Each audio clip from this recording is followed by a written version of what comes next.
Jeez Louise, you about ripped that out of my arm. Wow, that was a hard hit. That fish wanted it. Whew, that was a vicious strike right there. He just took it. Not a very big fish, but boy, he hammered it like a 5-pounder. He's got it way in his mouth. There we go. I'm having fun. This is awesome, guys. Oh man.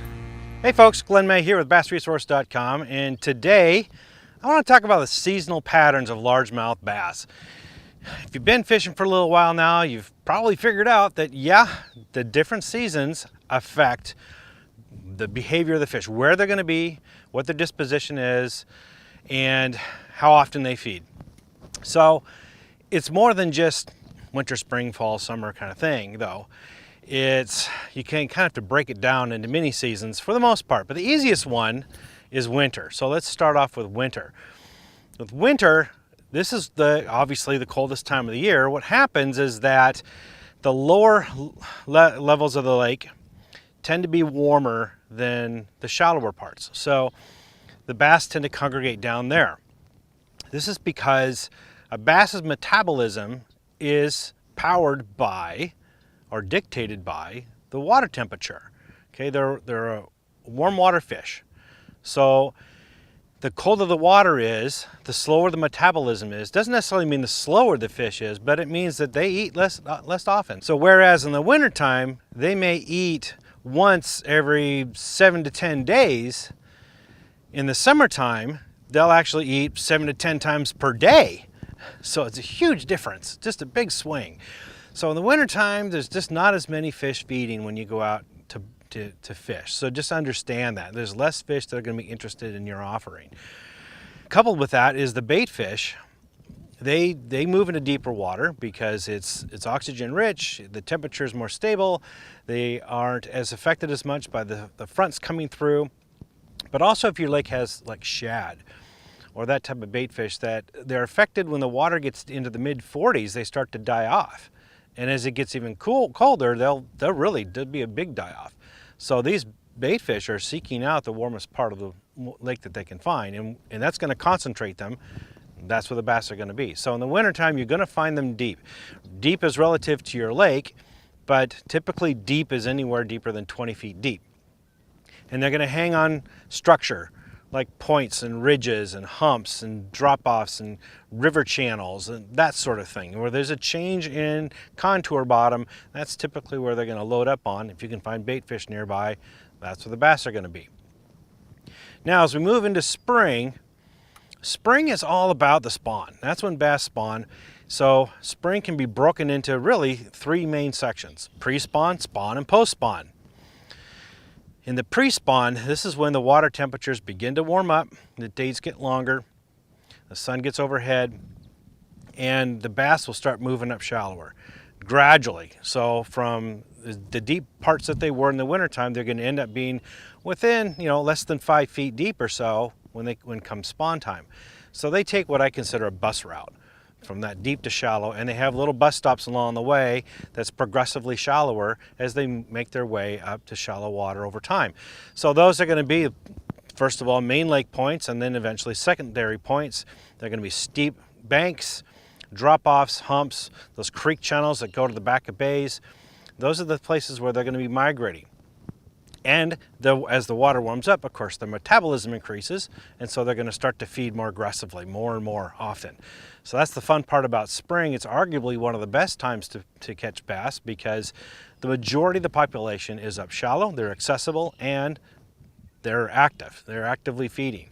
So it can be a real fun time to catch fish. As you move into the spawn, bass will seek out protected coves, protected bays, back ends of creeks, for example. And what I mean by protected, meaning that they're protected from the wind and from wakes and waves from all the boat traffic. So something like that is what you want to look for that still gets ample amount of sunlight, because that's what they need in order to incubate and hatch those eggs. bass will seek out flat bottoms that are hard. Hard surfaces are what they prefer to spawn on. The males, what they'll do is they'll use their tail and they brush off all this sediment that's on the bottom of the lake to expose the hard bottom. In addition to finding hard bottoms, what the bass, largemouth, like to do is they like to make their nest that it butts up against something. It's easier to protect and defend against when they do it that way. So look for nests to be against bridge pilings or against dock pilings, maybe against a rock or a boulder. They could be up against a laydown. Sometimes there's breakwater or seawalls. They'll build up against that. Things like that, because it makes it easier for the bass to defend his nest during the entire spawn. So you'll see these little patches where the nest is. It's about a dinner plate size or so. Sometimes they're bigger, sometimes they're larger. Size of the nest has nothing to do with the size of the bass. I want you to understand that. I've seen big bass with a little bitty teeny nest and little bass with a giant one. So it's not relative to their actual size. But they'll brush all that off, and the color of that bed would be, it depends on the composition of the bottom of the lake. So it could be a dark blotch or it could be a white one or somewhere in between, but you'll notice them. Bass tend to, largemouth bass, they don't really want to build a nest that's in sight of another bass.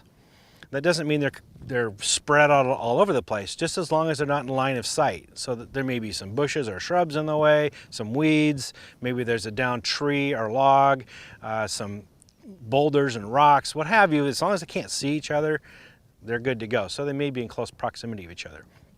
Bass spawn on or about a full moon when the water temperature gets between 55 and 65 degrees. So that's when we're talking about spawn time. Pre-spawn is anywhere from 45 to say 60, and we'll get into post-spawn, which is about from anywhere from 65 on up. So during the spawn, again, the full moon comes out, that's when they spawn. This is when they're really not eating. The males are building beds, they're trying to court the females are looking for beds to lay their eggs. They're not really interested in your offering, so you have to work them a little bit harder. But the female lays their eggs, the males fertilize them, and then 3 to 5 days later, depending on weather conditions, they hatch, and then the male guards the fry. So this is when we get into post-spawn. The females will move off a little bit deeper, usually the closest drop nearby. Sometimes they go and suspend a little bit to recover from the spawn. The males are guarding a ball of fry, and usually they herd those fry up into vegetation, whether emergent or submergent vegetation, something to protect them a little bit. And the males will still stay with them anywhere from a week to 4 weeks, guarding them from predators. Again, they're not as interested in your offering at this time. So it's a little hard. You'll see these bass and you'll be like, hey, but they're hard to catch, but they're there. Here's the important part to remember, a couple important parts to remember. One, first of all, is that a lake doesn't warm up all at the same time. It's not uniform. So, for example, if you're in a large reservoir, the further away from the dam you get, usually the shallower the water is, and that warms up quicker. So the bass may be in pre-spawn and spawn mode there first before the rest of the lake. And maybe they go through a whole full moon cycle. The next full moon cycle will be closer to the dam when another wave of fish will spawn. So if you're trying to catch some of these spawners or post-spawners and they're just not in the mood to bite, you can go somewhere else in the lake and you can find fish that are either still in pre-spawn or past the post-spawn stage. So just keep that in mind. Also keep in mind that during this time when the fronts come through, early in the spring, your fronts are really strong and they progressively get weaker. But what that tends to do is it pushes the fish into an inactive mood and pushes them into vegetation, into nearby cover. The closer they are to the spawn, the less likely they are to take off into deep, deep water. They'll go nearby. Maybe the next drop, maybe where there's a bunch of flooded bushes or timber or some thick vegetation nearby, they'll go into that and hang out for a day or two until conditions improve, and then they'll come back out and start feeding again. So if you find an area where there's a bunch of fish one day and front comes through, well, they're not going to be out roaming around as much. They'll probably be the nearest drop off or thickest cover you can find near that, and see if you can find them there. So as they get through post-spawn, then they get into this wonderful feeding frenzy. They decide, hey, I'm hungry, I'm gonna eat. So they put on the feed bag and start feeding. And this could be a real fun time to throw topwater lures or any kind of fast moving bait. It can be a real bonanza that lasts for a couple of weeks. And then we get into the summertime. This is when the water temperatures get above 65 into 70 degrees. And summer can be broken into, again, 3 seasons really. It's early summer, summer, and of course, and then late summer. So in early summer, this is transition period from when the fish are up shallow and they're done spawning to where they're going to be during the duration of the summer. And what happens is you get a good chunk of the population will go deep. Not necessarily as deep as they were during the winter time, but they'll make their way, again, down that bus route, along those bus stops, towards deeper water. So you can follow their migration path as they progress deeper and deeper. And they're going to settle down on humps and ridges and creek channels and points in deeper water, say anywhere from 15 to 30 feet deep on average. Your lake may vary, just depending on the overall depth of your lake, but that's just giving an approximate idea. Now there's another chunk of the population that remains shallow. And they'll go up and they hang out under docks. They go into any kind of cover that you can see, lily pads, reeds. They hang out in hydrilla and milfoil and cruise the shallows and feed on bait fish. They will sometimes go deeper if the front comes through, or if the bait fish move or conditions change, they may move off and go deeper. And of course, the deep ones may sometimes come up a little bit shallower. So you get this population that's now scattered. And this is what we get all the time on our forums on bassresource.com, is right after the spawn and after post-spawn, we get a bunch of people posting going, what happened? Where are all the fish? Okay, as I said before, you get the bulk of the population that's all shallow and readily accessible in the pre-spawn and spawn. Now you're into summer and they scatter. So it's tougher to find them. So just keep that in mind. This is what happens. But as we move into summer, they set up camp. This is where they're going to stay for the most of the time. And they feed. This is all they're on their mind now is eating.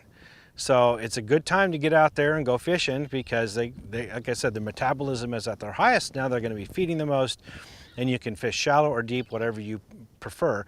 Keep in mind that the deeper fish aren't as affected by weather conditions and by boat traffic as the shallow ones are. So if you get those conditions on your lake, you might want to go a little bit deeper. Another thing to keep in mind is during the summertime, low light conditions tend to produce best. So that's early in the morning, late in the evening, and also in cloudy conditions. This is when the bass tend to roam more and they're more aggressive. They come up shallower and they feed more heavily. So you can get them with more aggressive lures such as topwaters and spinnerbaits, crankbaits, that sort of thing. Doesn't mean you can't catch them when it's bright and sunny out. You can. But largemouth tend to, they bury up in the weeds and get up under the docks and get up under cover. Any kind of flooded, like branches of a tree that are hanging out over the water, they'll get up in that shady areas. They hang in those little hideouts waiting for bait fish to come by, and they'll dart out and ambush them. So usually in the bright summer, bright sunshine like it is today, you got to go in after them and dig them out of that cover. But if it's cloudy or rainy or that sort of thing, then it could be a bonanza. Just don your rain gear and go have fun. As we progress to late summer, this is when the temperatures start to come back down. The fish will start to move up shallower, and so will the bait fish. Especially if you have shad, bait fish will move up shallow and go into the back pockets and back bays. But even if you've got perch and bluegill and other types of bait fish, they tend to move up a little bit shallower and get a little aggressive, getting ready for the winter. And this is when the bass start feeding a lot, again, preparing for the winter as well. They need to get a lot of calories in them and stock up for the cold weather ahead. So they get really hungry and they are feeding on bait fish. This is crankbait time, guys. This is when you should be breaking out any of your crankbaits, from your lipless crankbaits to your deep dive crankbaits and everything in between. This is the time to be throwing them, because you're going to catch a lot of them during the fall. Fall is kind of fleeting. It happens really quick. Your fronts start to come through, your leg starts to fog up, it cools off really quickly, and pretty soon you're into late fall, into early winter pattern. This is when those fish following those bus routes start making their way to those areas where they're going to hang out during the winter time. So you have to progressively follow them out. The key thing is, when that starts to happen, that's when the weeds start to die off in the shallows. So you need to follow where the green weeds are, because when the weeds start to die off, they consume oxygen rather than produce it, and the fish vacate that area. So that's a good indication for you, is as you're fishing, if you look for those green weeds. You're fishing an area where the weeds are dying off, move out and get a little bit deeper water until you connect with greener weeds. And just keep on doing that as the fall progresses until now you get to winter, you're on the outside weed lines, you're in the deeper water. And they end up back to those deep water haunts that we talked about earlier. And that is the cycle. That is, in a nutshell, how largemouth behave according to the seasons. I hope that helps. For more tips and tricks like this, visit bassresource.com.